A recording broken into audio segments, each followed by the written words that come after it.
trust me, these overreactions after the dust has settled from Ohio State and Minnesota are going to make you sit and really, really think about the history of Ohio State, about the current team at Ohio State. These overreactions, I got some good ones for you. I promise. I promise. First things first, though. Have you joined a watch party yet? Have you been a part of our watch parties? It's game day. We are giving away jerseys. We're playing games. We're talking ball. Ohio State fans are flocking to our watch parties. It's a really good time and a great way to spend game day with the Buckeyes and whatever opponent. We've been a part of huge games. We've been a part of blowouts. We'll be a part of it all season long. So be sure to subscribe and be a part of our watch parties. All right, first overreaction. Julian Sayin's a star. He's a star. Star. S-T-R. What even is a star? How do you even define what a star is? For Ohio State, Caleb Downs has a Beats by Dre commercial.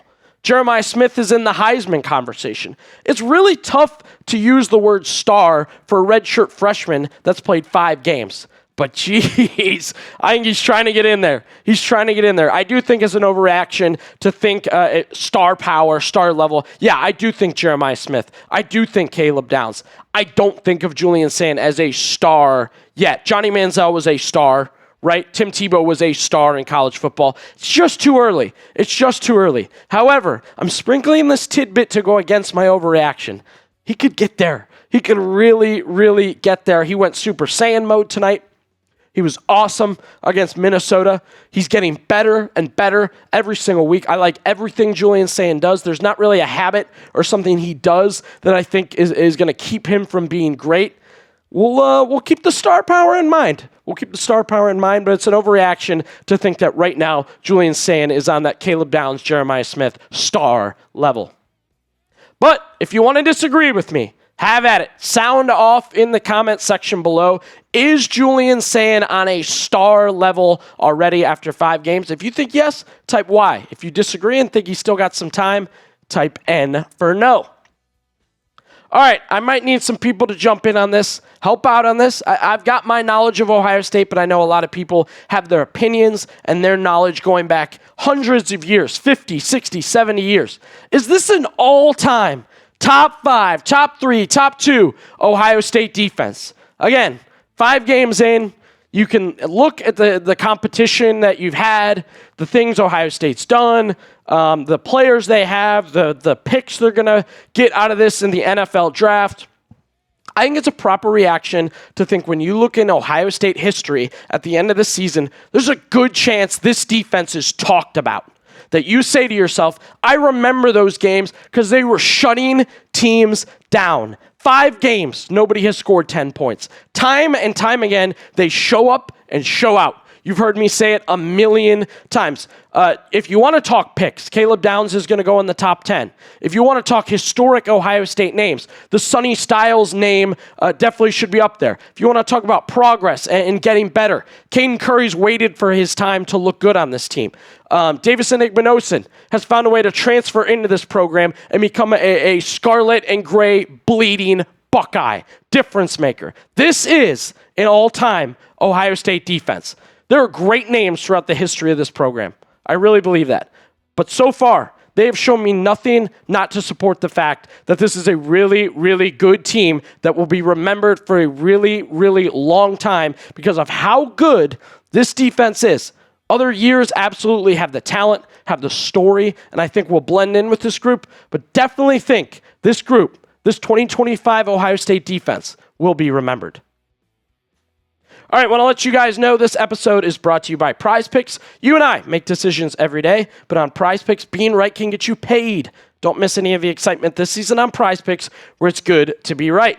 My favorite part about PrizePicks, simple to play. Just pick more or less on 2 to 6 player stat projections. If you get your picks right, you could cash in. Letting you know also, PrizePicks, only app that offers stacks, meaning you can pick the same player up to 3 times in the same lineup. So if you want to pick more on Josh Allen's pass yards, rush yards, and touchdowns, now you can pick all of them in the same lineup only on PrizePicks. We had this cooked up for Ohio State and Minnesota. Less on Drake Lindsey, 166.5 passing yards, Good to go. More on Jeremiah Smith, 0.5 rushing or receiving touchdown. You missed the Jeremiah Smith touchdown. Come on. Good to go on that. Julian Sayin, more on the touchdown and a half passing. Good on that one. That's a great example of something that went well. Also, noting to you guys as well, you can follow other PrizePicks players directly on the app and copy their lineups with one click. It can be a friend, celebrity partner, or just someone whose picks you like. Hit the follow button. Check every lineup they create in the new feed tab on PrizePicks. Download the app today. Use code CLNS to get $50 in lineups after you play your first $5 lineup. That's code CLNS to get $50 in lineups after you play your first $5 lineup. PrizePicks, it's good to be right. Okay, hang with me here. Carnell Tate was really good. He was really, really good. We've seen him be good before.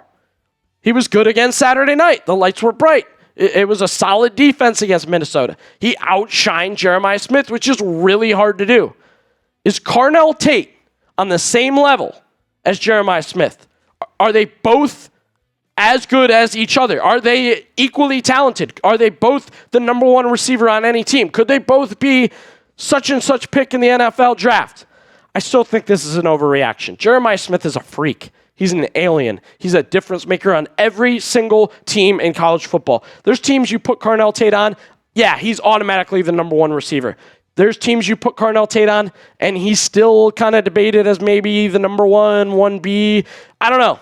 I just love that the Buckeyes have him. I think it's an overreaction to think he's on JJ's level. But again, these two together on this team, with this quarterback, in this offense, with this coach, I'm having fun. I'm having a lot of fun looking at these numbers. These guys are catching the ball, running with it, scoring with it, swagger, talent, physicality. I mean, they are doing it all for Ohio State.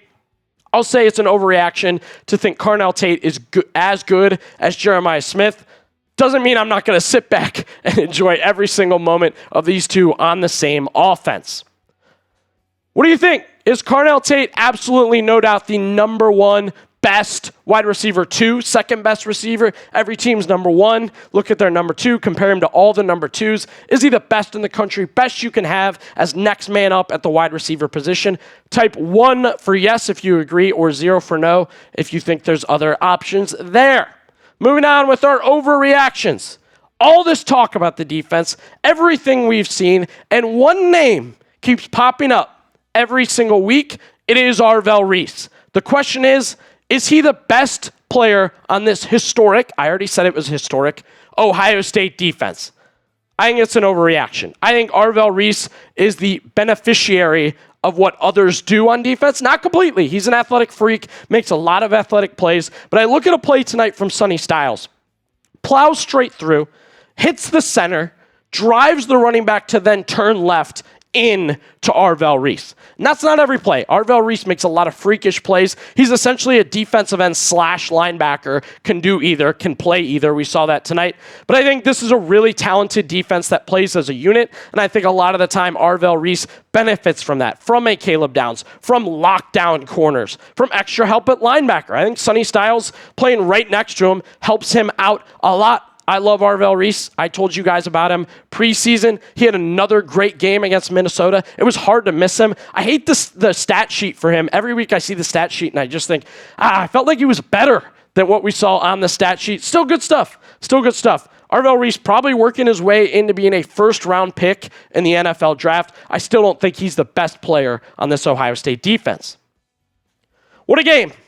What was the better performance, though, for Ohio State? Was it the offense, Julian Sayin, Carnell Tate, Jeremiah Smith, type O, or was it the defense? 5th time this year, every single time Ohio State has held their opponent to under 10 points. Pretty impressive. Are you rocking with the offense, type O, or defense, type D? Overreactions finish out with the Big Ten, a group I was hoping would make Ohio State look better, make them better, provide great entertainment. Is it weak? Is the Big Ten overall weak? A conference that's worked years to gain credibility? I just don't love what I've seen this year from the Big Ten. Another bad Saturday this week too, with Penn State losing to UCLA, with Michigan not looking good against a bad Wisconsin team, with Wisconsin, which should be a well-coached team, looking poorly coached and not good. Add that on to Nico not working out at UCLA, Michigan State, all their transfers and changes, doesn't matter. USC complaining about playing time and sitting at the back end of the top 25. Washington barely beating Maryland after a hangover from their Ohio State beatdown. Just not great. Just not great in the Big Ten right now. Ohio State, that addition of Oregon's helping it look a little bit better. But what we just saw from Penn State, and Oregon had to go against them, and it took them down to the wire. I mean, I'm doing all the math in my head, a lot of math here. I'm just not impressed by the Big Ten so far. It's not making Ohio State look better. The question is it making Ohio State grow as a team, grow as a group? Right now, I don't think so. I think the Big Ten's pretty weak, and every time Ohio State goes against a team like, I don't know, Illinois next week, who already took a tough loss to Indiana, and that was supposed to be an intimidating environment, and it's not happening right now. I'm going to need to see more from the Big Ten.